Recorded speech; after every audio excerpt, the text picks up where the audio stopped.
Patan TB3 રસ્તા વિસ્તારની 20 સોસાયટીઓના રહીશો લાંબા સમયથી દૂષિત પીવાના પાણીની સમસ્યાથી પરેશાન છે।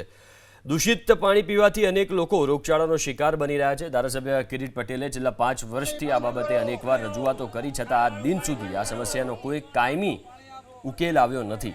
આ જ કારણસર આજે TB4 રસ્તા પાસે આવેલી સિદ્ધહેમ સોસાયટીના બોર નજીક મોટી સંખ્યામાં સ્થાનિકો ભેગા થયા અને નગરપાલિકા સામે સૂત્રોચ્ચાર કરીને ઉગ્ર વિરોધ કર્યો। લોકોએ વહેલી તકે પીવાનું શુદ્ધ પાણી પૂરું પાડવાની માંગ કરી અને જો આગામી ટૂંક જ દિવસોમાં પાલિકા દ્વારા આ પ્રશ્ન હલ કરવામાં નહીં આવે તો ઉગ્ર આંદોલનની ચીમકી પણ ઉચ્ચારી। પીવાલાયક પાણીમાં ફ્લોરાઇડની માત્રા વધુમાં વધુ 1.5 મિલીગ્રામ હોવી જોઈએ તેની સામે ધારાસભ્યની સિદ્ધહેમ નગર સોસાયટીમાં આવેલા નગરપાલિકાના બોરના પાણીમાં ફ્લોરાઇડની માત્રા 2.65 માલુમ પડી જે નિર્ધારિત મર્યાદા કરતાં ઘણી વધારે છે। આ પ્રકારનું પાણી લાંબા સમય સુધી પીવામાં આવે તો શરીરમાં હાડકાં અને દાંતના ગંભીર રોગો થઈ શકે છે।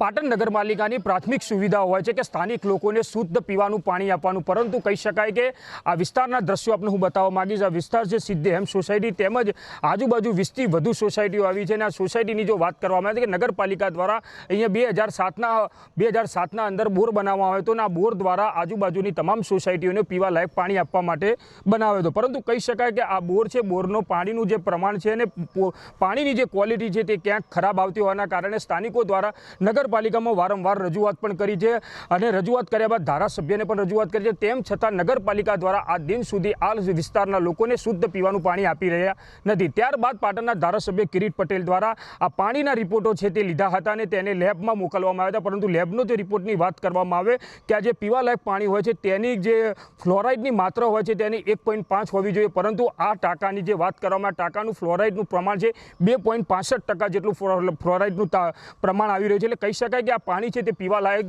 યોગ્ય નથી તેવો આ રિપોર્ટ હાલ તો કહી રહ્યો છે, પરંતુ કહી શકાય કે ધારાસભ્ય સહિત લોકો દ્વારા વારંવાર રજૂઆત કરવા છતાં પણ નગરોળ નગરપાલિકાનું તંત્ર છે આજ દિન સુધી આ વિસ્તારના લોકોને શુદ્ધ પીવાનું પાણી આપ્યું નથી। સાથે કહી શકાય કે એક બાજુ પાણીના વેરા ઊંચા લઈ રહ્યા છે, પરંતુ વેરાની સામે જે જીવન જરૂરિયાત જે પાણી છે તે શુદ્ધ ના આપવાના કારણે આજે સોસાયટીના તેમજ આજુબાજુના લોકો તે અહીંયા ભેગા થયા છે અને નગરપાલિકા સમક્ષ વિરોધ પણ દર્શાવે છે અને કહી રહ્યા છે કે ટૂંક સમયના અંદર જો પીવાનું પાણી છે આ વિસ્તારના અંદર શુદ્ધ આપવામાં નહીં આવે તો આગામી સમયના અંદર એનાથી પણ ઉગ્ર આંદોલન પણ કરી શકે તેવી હાલ તો ચીમકી ઉધારી રહ્યા છે।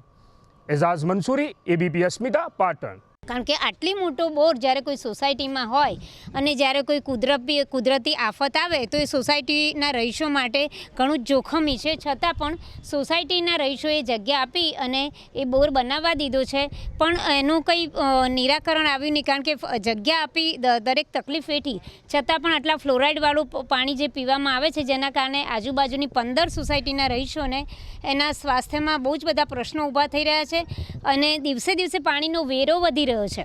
વર્ષોથી મીઠા પાણીની માગણી છે પણ કોઈ ઉકેલ આવ્યો નથી।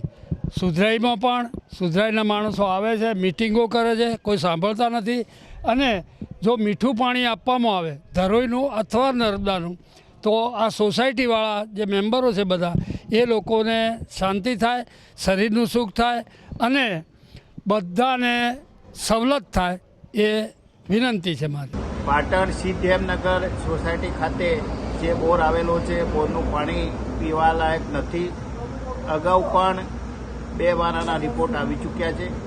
2 દિવસ પહેલાં જ મેં જે રિપોર્ટ કરાવ્યો એની અંદર જે ભારતીય ધારાધોરણ ઇન્ડિયન સ્ટાન્ડર્ડ કહેવાય પીવાના પાણીના એ સ્ટાન્ડર્ડ મુજબ પીવાના પાણીની અંદર ફ્લોરાઇડનું પ્રમાણ 1%થી વધુમાં વધુ 1.5% હોવું જોઈએ, જ્યારે સિદ્ધહેમનગર સોસાયટીના પીવાના પાણીના બોરની અંદર ફ્લોરાઇડનું પ્રમાણ 2.65% છે।